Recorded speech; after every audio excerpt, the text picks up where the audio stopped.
Sfruttando il protrarsi della guerra sociale in Italia tra Roma e i suoi alleati italici, il re del Ponto Mitridate decise di espandere i propri territori nella penisola anatolica. Il suo espansionismo fu anche facilitato dal malcontento delle popolazioni locali nei confronti della rapacità degli esattori delle tasse romani. In breve tempo Mitridate occupò l'intera penisola anatolica, tranne l'isola di Rodi, che rimase fedele a Roma, e ordinò lo sterminio di 80.000 italici presenti nella penisola. Il Senato romano reagì nominando il console Silla governatore delle province d'Asia, col compito di ripristinare il dominio romano su quelle regioni. Mitridate stava lentamente allargando il proprio consenso a tutta la Grecia. Atene stessa, sotto la guida di Aristione, era passata dalla parte dei Pontici. Il re del Ponto aveva poi inviato un'armata al comando del genero Archelao in Grecia per consolidarvi la propria influenza.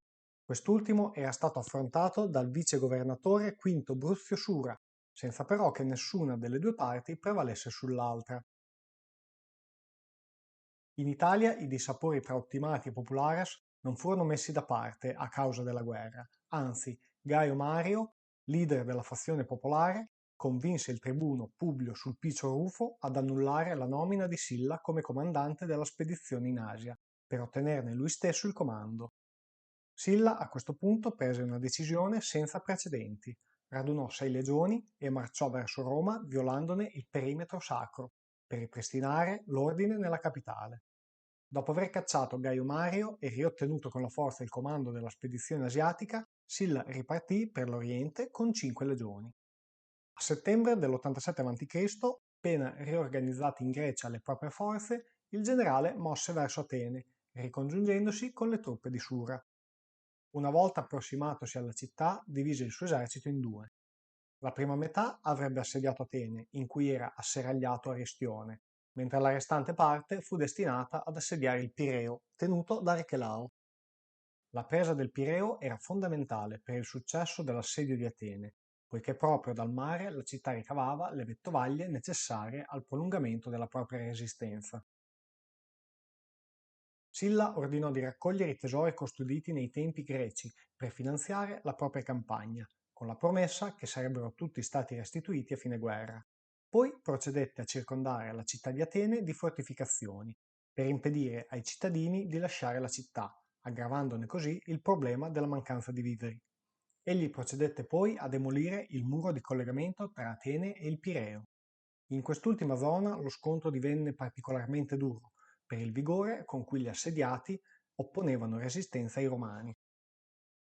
L'assedio continuava, quando Mitridate inviò un nuovo esercito a invadere la Macedonia, col compito poi di dirigersi a sud per dar manforte agli assediati che iniziavano a risentire della carestia dovuta al blocco dei rifornimenti imposto da Silla.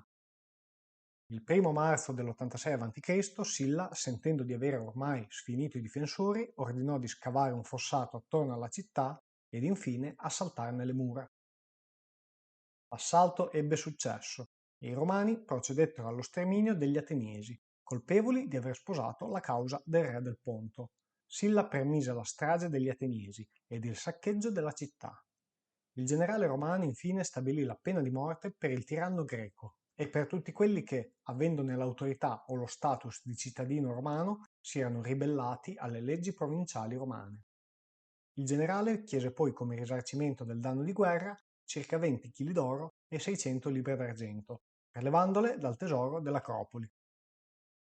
Archelao intanto si barricò nel Pireo, ma Silla lo incalzò veementemente, spronando e dando coraggio ai suoi uomini per un ultimo assalto.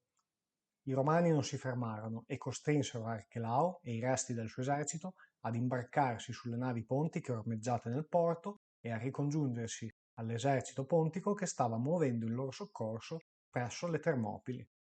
Il primo tempo della guerra mitridatica aveva sorriso a Silla, che ora però si vedeva incalzato da un grosso esercito nemico in marcia proprio verso le sue truppe.